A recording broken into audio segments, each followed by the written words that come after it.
शंकर भगवान ने माता पार्वती को भगवान श्री राम के जन्म के 5 कारण बताए थे। तो चलिए आज मैं आपको उनके बारे में बताती हूँ। पहला कारण है कि भगवान श्री हरि के द्वार पर 2 द्वारपाल थे, जय और विजय। एक बार सनकादिक ऋषि भगवान से मिलने पहुँचे, तभी दोनों द्वारपालों ने यानी कि जय विजय ने उन्हें रोक लिया। मुनि ने 3 बार रिक्वेस्ट की कि आप मुझे जाने दीजिए, भगवान से मिलने दीजिए, लेकिन जय विजय ने मुनि को जाने नहीं दिया। तब मुनि ने गुस्से से कमंडल से जल निकालकर द्वारपाल जय और विजय को श्राप दे दिया कि भगवान दर्शन से रोकते हो, जाओ तुम असुर बन जाओ। तभी भगवान श्रीहरि दौड़ कर आए, उनसे क्षमा मांगने लगे कि कृपया करके ये श्राप वापस ले लीजिए। लेकिन मुनि ने कहा कि अब तो ऐसा नहीं हो सकता, कि अब तो असुर बनना पड़ेगा, वो भी 1 बार नहीं 3 बार। और मुनि ने कहा कि जब जब ये असुर बनेंगे तब तब आपको यानी कि भगवान श्री हरि को उस राक्षस वाले शरीर से मुक्ति दिलाने के लिए जाना पड़ेगा। और इसी श्राप के कारण जय विजय का पहला जन्म सतयुग में हिरण्याक्ष और हिरण्यकश्यप के रूप में हुआ। तभी भगवान हिरण्याक्ष का संहार करने के लिए वराह का रूप लिए तथा हिरण्यकश्यप का संहार करने के लिए नरसिंह भगवान का रूप लिए। दूसरा जन्म जय विजय का त्रेता युग में रावण और कुंभकर्ण के रूप में हुआ, जिनके संहार के लिए भगवान श्री राम ने जन्म लिया। तथा तीसरा जय विजय का जन्म द्वापर में शिशुपाल और दत्रवक्र के रूप में हुआ और इनका संहार करने के लिए भगवान श्री कृष्ण ने जन्म लिया। मैं आपको बता रही हूँ राम जी के जन्म के 5 कारण। और पहले कारण में मैंने आपको सुनाई जय और विजय की कहानी। और राम जी के जन्म लेने का दूसरा सबसे बड़ा कारण है तुलसी माता, जिनकी हम पूजा करते हैं। तो चलिए आइए उनके बारे में बताती हूँ। तुलसी यानी कि वृंदा, पिछले जन्म में जिनका नाम वृंदा था। वृंदा का विवाह असुरों के राजा जलंधर के साथ हुआ था। वृंदा पतिव्रता थी और भगवान विष्णु की भक्त थी। जब भी जलंधर किसी युद्ध में जाते तो वृंदा का कवच पहनकर जाते थे। तो इससे जलंधर देवताओं को हरा देता था। और एक दिन सभी देवता दुखी होकर भगवान हरि के पास पहुँचे। तो भगवान हरि ने कहा कि चलिए मैं कुछ करता हूँ, आप लोग जाइए युद्ध करिए। जब जलंधर युद्ध में लड़ने के लिए गया तो वृंदा पूजा पर बैठ गई। तो भगवान ने एक चाल सोची और उसने जलंधर का रूप धर के वृंदा के पास पहुँचे। वृंदा ने पूजा के आसन से जलंधर को देखा तो उन्होंने कहा कि आप वापस क्यों आ गए युद्ध से। वृंदा जैसे ही अपने पूजा का आसन छोड़कर उठी, वहाँ युद्ध में जलंधर मारा गया और उसका कटा हुआ सिर वृंदा के चरणों के पास आके गिर पड़ा। लेकिन वृंदा के सामने तो उसके पति का स्वरूप भी था। तब वृंदा ने गुस्से से पूछा कि आप कौन हैं?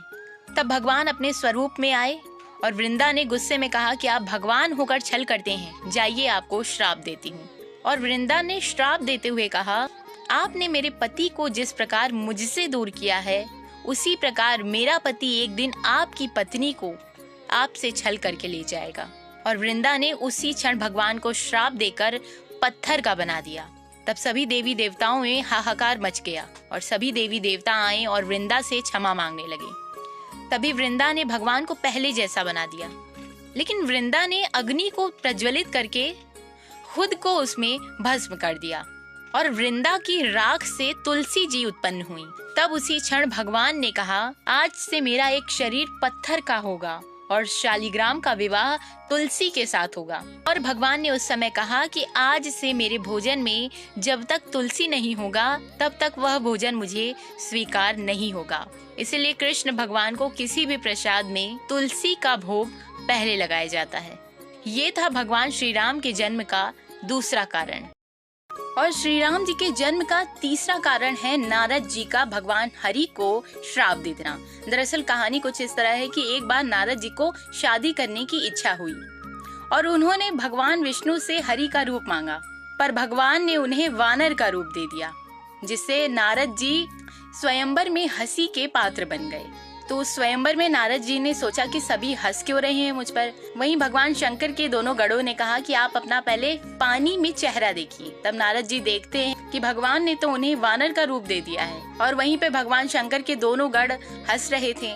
तब वहीं पर नारद जी ने दोनों गढ़ों को श्राप दे दिया कि मुझ पर हंसते हो जाओ, असुर बन जाओ। और इधर भगवान हरि स्वयंवर में एक राजकुमार का रूप धरकर पहुँचे थे। उन्होंने अपनी ही रची हुई माया विश्व मोहिनी से ब्याह कर लिया और चल गए।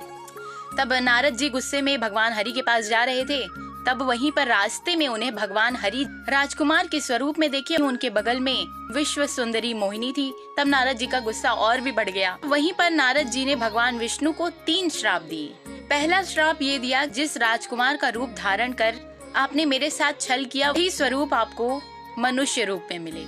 नारद जी ने दूसरा श्राप ये दिया कि आपने मुझे बानर बना दिया, देखिएगा अगले जन्म में यही बानर आपकी सहायता करेंगे। तीसरे श्राप में नारद जी ने ये दिया कि जिस तरह से मैं विश्व मोहिनी के लिए व्याकुल हो रहा हूँ, जाइए आपको श्राप देता हूँ, आप भी मनुष्य रूप में अपनी स्त्री के वियोग में रोएंगे। जब नारद जी आगे जाते हैं तो वो दोनों गण मिल जाते, वे क्षमा मांगते हैं। तब नारद जी कहते हैं कि जाइए, आपको ये वरदान देते हैं कि आप दोनों अगले जन्म में असुर तो बनेंगे, लेकिन आपका संहार करने के लिए भगवान आएंगे।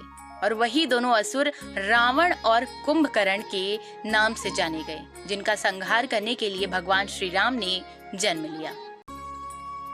भगवान श्री राम के जन्म लेने का चौथा कारण उन्हीं के पिता दशरथ जी तथा उनकी माता कौशल्या जी हैं। है ना आश्चर्य की बात?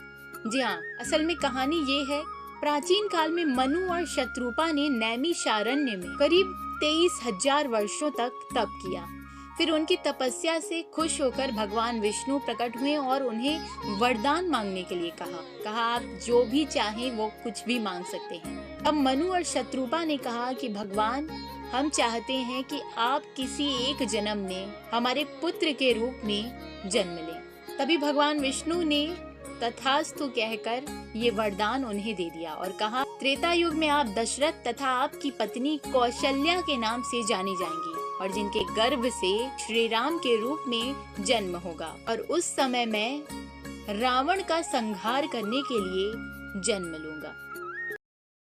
भगवान श्री राम के जन्म का अंतिम और 5वां कारण है रावण का भगवान शंकर से वरदान मांगना। असल में कहानी कुछ इस प्रकार है कि रावण ने कई वर्षों तक भगवान शंकर की कठोर तपस्या की और शिव जी को प्रसन्न करने के लिए रावण अपने एक एक करके 10 सिर काट करके भगवान शंकर को चढ़ाने लगा। इस कठिन तपस्या को देखकर भगवान भोलेनाथ प्रसन्न हो गए और उन्होंने रावण से वरदान मांगने को कहा। तब रावण ने अपने मन में अहंकार रखते हुए कहा कि आप मुझे यह वरदान दीजिए कि देवताओं, राक्षसों, जंगली जानवरों से मुझे कोई भी पीड़ा ना हो, ना मुझे कभी मार पाए। वरदान में रावण ने मनुष्य का नाम नहीं लिया, क्योंकि उसे ये अहंकार आ चुका था कि मनुष्य मेरा क्या बिगाड़ेगा, मैं तो उसे पल भर में मार के खत्म कर दूंगा। इसीलिए रावण के बढ़ते अत्याचारों को खत्म करने के लिए भगवान श्री राम ने जन्म लिया। मैंने आपको बताया भगवान श्री राम के जन्म के 5 कारण। Please like, share and do comment. जय श्री राम।